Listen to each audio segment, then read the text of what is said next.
Sa mundo ng game foul, hindi lahat ng manok ay pantay-pantay.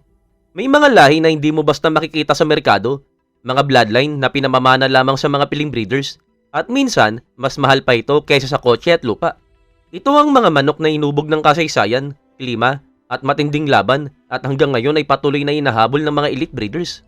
At paalala lamang, ang video na ito ay ginawa para sa documentary at educational purposes lamang.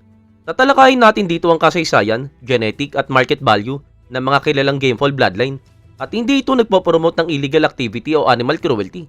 Sa video na ito, sisimulan natin ang countdown ng part 3 sa top 10 na pinakamahal na gamefoul na naitala sa modern at historical records. Base na rin sa mga verified sale, breeder documentation at international reports. Pero bago natin simulan yan, kung bago ka pa lamang sa aming channel, huwag mo sana kalimutan na mag-subscribe para naman lagi kang updated sa mga ganitong uri ng video. Number 10, Philippine Red Jungle Line. Ang Philippine Red Jungle Line ay hindi lang basta gamefoul. Ito ang pinakapayak at pinakapinanggalingang ugat ng maraming modern panabong sa mundo. Direktang nagmula ito sa wild Red Jungle Fowl, ang mismong species na pinagmulan ng lahat ng domestic chickens. Dahil dito, taglay nito ang mga katangian na halos hindi na makita sa karamihan ng commercial gamefoul sa ngayon. Ang isa sa mga pinakakapansin-pansin sa linya na ito ay ang sobrang taas ang alertness at survival instinct. Hindi ito yung tipong umaasa lamang sa lakas o bilis. Ang Red Jungle Line ay likas na mapagmatyag, matalino at mabilis magdesisyon. At isang maling galaw lamang sa paligid at agad itong nag-a-adjust. Ito ang dahilan kung bakit maraming elite breeder ang gumagamit ito bilang foundation blood para magdagdag ng utak at instinct sa mga modern na linya. Sa usaping rarity, hindi ito madaling makuha. Kadalasan ng mga pure lines ay hawak ng private breeders at conservation-focused enthusiasts. Hindi ito basta ibinibenta sa open market dahil kapag nawala ang purity ng dugo, halos imposible na itong ibalik. Dahil dito, mataas ang halaga nito hindi lang sa dami ng laban na napanalunan, kundi sa genetic value na kaya nitong ibigay sa future generations. Sa mundo ng seryosong breeding, ang Philippine Red Jungle Line ay parang raw gold. Hindi pa pulido pero napakahalaga at ito ang tipo ng manok na hindi mo makikita sa bawat farm. Pero kapag napunta sa tamang kamay, kaya nitong baguhin ng direksyon ng buong breeding program. Ang estimated market value ng manok na ito ay nasa 400,000 hanggang 800,000 pesos per pure specimen. Depende pa sa edad, documented lineage at breeding potential. Dahil sa rarity at focus sa purity, ang tunay na Red Jungle Line bird ay hindi basta madalas lumabas sa open market, kaya ang value nila sa elite breeding circles ay talagang mataas. Number 9, Cambodian Grey Wing. Kung mayroon bloodline na maituturing na silent assassin sa mundo ng gamefoul, ito ay ang Cambodian Grey Wing. Sa unang tingin, hindi ito flamboyant o intimidating, pero sa actual performance, isa ito sa mga pinaka-precise at calculated na lahi sa Southeast Asia. Ang lakas ng Grey Wing ay nasa bilis ng reflex at footwork. Hindi ito basta sumusugod, sa halip, binabasa muna nito ang galaw ng kalaban. At kapag may nakita itong butas, doon ito umaatake ng mabilis at eksakto. Dahil dito, paborito ito ng mga breeders na naghahanap ng clean hits at efficiency, hindi brute force. Ang isa pang dahilan kung bakit mataas ang value ng Cambodian Grey Wing ay ang pagiging bihira ng pure line. Sa paglipas ng panahon, marami na ang naghalo ng Grey Wing sa ibang bloodline, kaya ang tunay na purebred ay talagang halos hindi na makita. Kapag mayroon lumabas man, kadalasan ay close deal lamang sa mga pagitan ng trusted breeder at hindi pa ipinapaskil sa publiko. Sa genetic, kilala ang Grey Wing sa pagbibigay ng composure at timing, mga katangiang hindi kayang ituro sa training. Ito ay natural na nakatanim sa dugo, kaya kahit sa crossbreeding, ramdam agad ang impluensya nito sa offspring. Sa ranking na ito, ang Cambodian Grey Wing ay nasa number 9, hindi dahil sa kakulangan ng kakayahan, kundi dahil sa limitadong availability nito. Isang bloodline na kapag nakuha mo, hindi mo basta may pagmamalaki, dahil ang tunay na halaga nito ay alam ng mga nasa loob ng mundo ng elite gamefoul breeding. Ang estimated market value ng manok na ito ay umaabot ng 200,000 hanggang 400,000 pesos per documented trio. Depende pa sa pedigree, proven performance at lineage verification. Ang mga tunay na pure Cambodian Grey Wing bloodline ay talagang sobrang rare. Kaya naman kapag available sa private trade, mabilis silang umaabot sa premium prices. Number 8, Saipan Gamefoul. Sa ika-8 pwesto ay ang Saipan Gamefoul, isang bira at tradisyonal na panabong na manok mula sa Northern Mariana Island sa Pacific. Ang lahi na ito ay hindi lamang ordinaryong manok, kilala ito sa kanilang hardiness, fighting spirit, at adaptability sa malupit na klima ng tropiko. Ang mga Saipan bird ay historically ginamit sa traditional cockfighting na kung saan mahalaga ang stamina, timing, at mabilis na reaksyon. Kaya ang bawat ibon ay sinasanay mula sa maliliit na sisiw pa lamang para sa endurance at sharpness. Ang Saipan gamefowl ay may compact pero muscular build, matibay ang buto, at mayroong natural na alertness, mga katangian na talagang bihira sa karamihan ng modern gamefowl breeds. Bukod dito, ang lahi na ito ay kilala rin sa kanilang resilience sa mahihirap na kondisyon, kaya nagagamit hindi lamang sa laban kundi sa breeding program na nangangailangan ng matibay na genetic foundations. Dahil na rin sa rarity at cultural significance, bihira ang purong Saipan gamefowl sa international market. Karamihan sa mga available bird ay mayroong lineage na sinusubaybayan ng mga local breeder at madalas ay pinapasa lamang sa trusted collector o serious breeders. Sa presyo, ang isang quality terayo ng Saipan gamefowl ay nagkakahalaga ng humigit kumulang 90,000 pesos hanggang 180,000 pesos. Depende pa sa edad, documented lineage, at fighting potentials. Sa mundo ng elite gamefowl, ang Saipan na hindi lamang manok, ito ay heritage bird, isang traditional na champion na patuloy na inahangaan sa Pacific at international circles. Number 7, White Hackle, Philippines. Sa ikapitong pwesto naman ay ang White Hackle, ang isa sa mga pinakakilala na Filipino gamefowl na may malalim na kasaysayan sa lokal na cockfighting culture.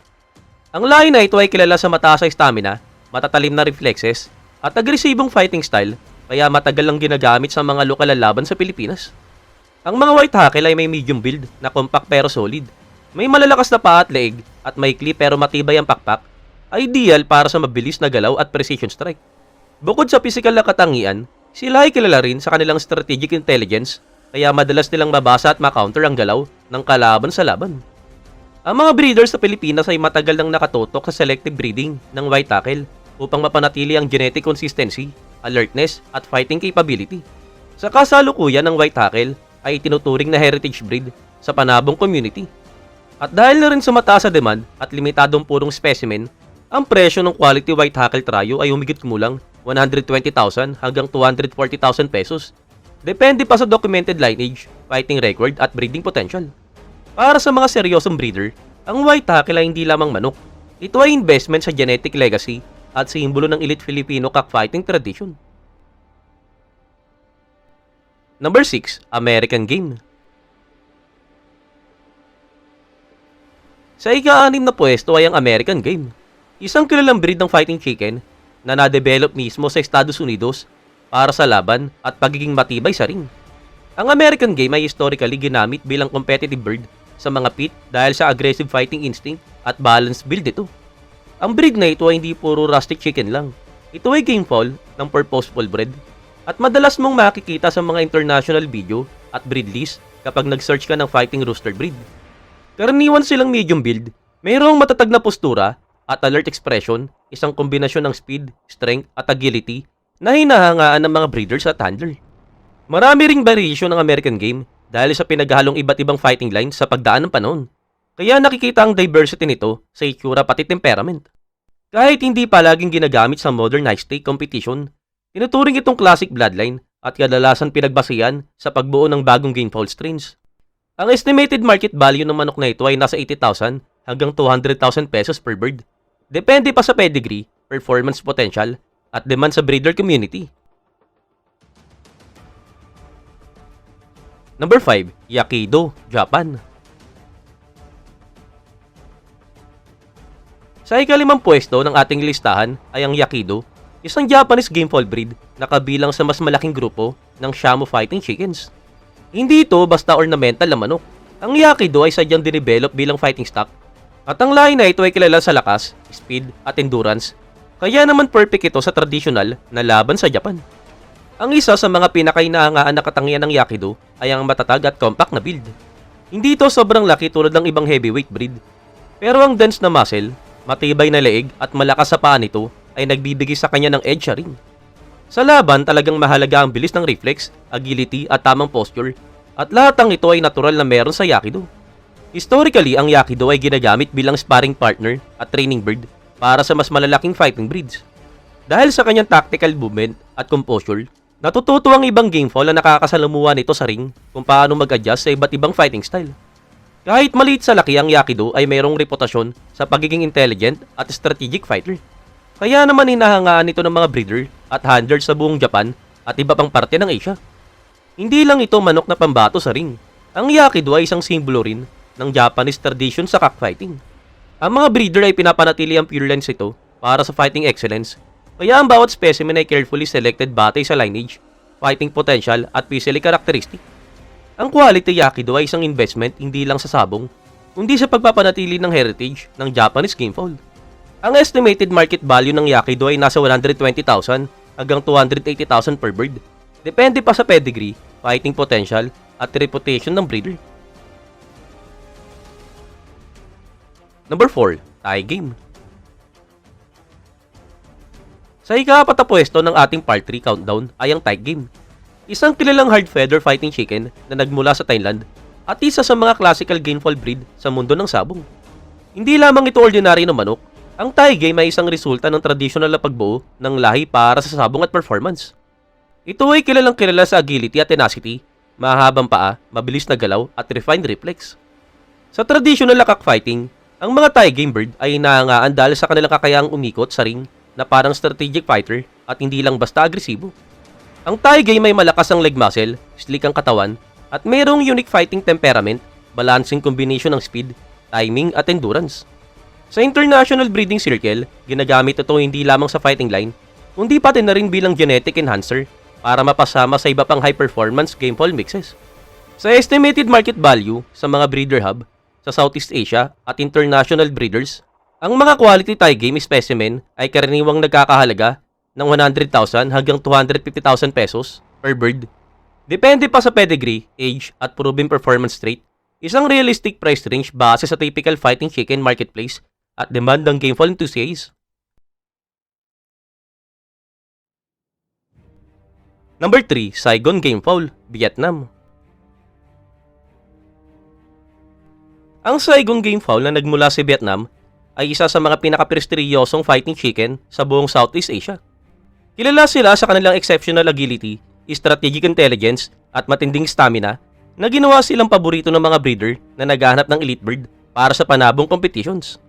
Hindi tulad ng mas malalaki o mas mabibigat na gamefowl, ang Saigon ay compact subalit matibay, kaya mabilis ang galaw at may kakayaang umiwas sa atake ng kalaban. Ang kanilang precise striking ability at mabilis na reflexes ay nagbibigay ng malaking advantage sa laban, at ito ang dahilan kung bakit maraming breeder ang bumibili ng Saigon para mapatibay ang bloodline ng kanilang mga panabong na manok. Bukod sa physical na kakayahan, kilala rin ng Saigon Gamefowl sa mataas na intelligence, kaya ang mga manok na ito ay nakaka-adapt sa iba't ibang estilo ng laban at may kakayaang magbago ng strategy sa gitna ng ring. Ang kanilang puso at determination sa laban ay isang bagay na hinahangaan ng mga eksperto sa panabong sa buong mundo. Sa Vietnam, ang Saigon Gamefowl ay hindi lang ordinaryong manok panabong. Sila ay simbolo ng tradisyon at pride ng mga breeder at maraming generation na ang nag-iingat ng pure bloodline nila. Dahil dito, ang mga purong Saigon Gamefowl na may magandang lineage at fighting record ay mayroong mataas sa presyo. Nakaraniwang umaabot ng 112,000 hanggang 224,000 pesos, depende sa bloodline, edad at performance sa laban. Bukod sa presyo, ang demand sa international market ay tumataas rin dahil sa kakaibang kombinasyon ng stamina, intelligence at fighting spirit ng Saigon Gamefowl. Maraming breeder sa Thailand, Malaysia at iba pang bahagi ng Southeast Asia ang nag-i-import ng mga Saigon bird para palakasin ang kanilang local bloodline. Kaya ang reputasyon ng manok na ito bilang elite fighting bird ay patuloy na lumalawak. Sa kabuuan, ang Saigon Gamefowl ay hindi lang isang manok panabong. Ito ay isang heritage bloodline, isang simbolo ng mastery sa panabong, at isang pamana na pinahahalagaan ng mga breeder sa Vietnam at sa buong mundo. Number 2, Spanish Gamefowl. Sa pangalawang pwesto ng ating part 3 ranking ay ang Spanish Gamefowl. Nakilala rin bilang Galos Combatientes Españoles, isang rare at prestigious na fighting chicken breed na nagmula sa Spain. Hindi katulad ng karaniwang panabong breed sa Asia o Amerika, ang Spanish Gamefowl ay may sariling tradisyon at estilo na umuusbong mula sa matagal ng cockfighting culture sa Europa. Ang Spanish Gamefowl ay agad na makikilala dahil sa mataas at slick na frame na nagbibigay sa kanila ng unique fighting stance. Hindi sila sobrang bulky pero balance ang hugis, isang kombinasyon ng speed, reach at tactical footwork na nagpapahintulot sa kanila na magmaneuver sa laban ng may precision. Ang kanilang alert expression at sharp reflexes ay palatandaan ng genetic fighting instinct na hindi basta-basta makikita sa ibang lahi. Ang isa sa mga pinakamahalagang detalye tungkol sa Spanish Gamefowl ay ang rarity at difficulty sa breeding.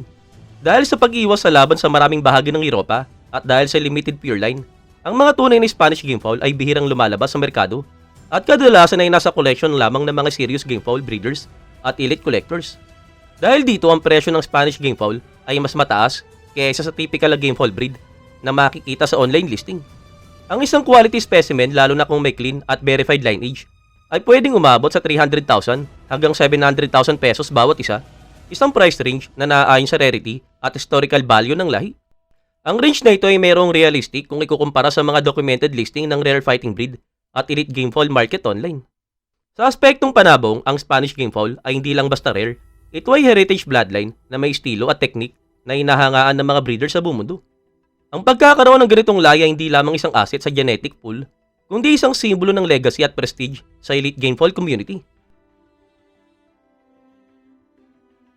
Number 1. Braggs Vector. Sa tuktok ng ating listahan ay ang Braggs Vector, isang pambihira at historical na Belgium fighting Gamefowl na kilala bilang isa sa tatlong traditional na Belgium Vectors kasama ng Louis Etienne. Ang lahing ito ay pinapangalagaan bilang living heritage ng European cockfighting culture at isa sa mga pinaka-rare na Gamefowl sa buong mundo. Nagmula ang Braggs Vector sa rehiyon ng Flanders, Belgium noong ika-19 na siglo. Dinevelop ito para sa traditional cockfighting na kung saan ang lakas, tibay at agresibong disiplina ng ibon ang pinakamahalaga. Sa panahong yon, ang selective breeding ay nakafocus sa flatback at broad frame na nagbibigay ng matibay na stance at stability sa laban, strong bone structure at neck muscle para sa endurance sa matinding bouts, at aggressive temperament na kalkulado at hindi basta-basta umaatras subalit may kontroladong galaw. Ang adult male Braggs Vector ay karaniwang may big at muscular body na mas malapad kaysa sa ibang European breeds. Mayroong ding alert at upright posture at matatag na balanse. Kasama na rin ang hard leg at claw na ginagamit bilang strategic advantage sa laban. At hindi tulad ng modern Gamefowl, ang Braggs Vector ay hindi lang mabilis o flashy, subalit pinapahalagaan ng power, endurance, at structural perfection. At dahil na rin sa selective breeding, ang bawat generation ay nakakapagpanatili ng matibay at consistent traits. Kaya naman ito ay mataas ang pagpapahalaga sa mga seryosong breeder at collectors. Ngayon ang Braggs Vector ay critically endangered at bihira na lamang makita sa heritage farm o private collection sa Belgium at Europa. Ang mga tunay na pure bloodline ay talagang mahirap nang hanapin. Kaya naman nagiging napakahalaga sa collector at breeder na nag-iingat sa genetic legacy nito. Ang estimated market value ng manok na ito ay umaabot sa 250,000 hanggang 600,000 pesos per trio. Depende sa lineage, purity, breeder reputation at rarity.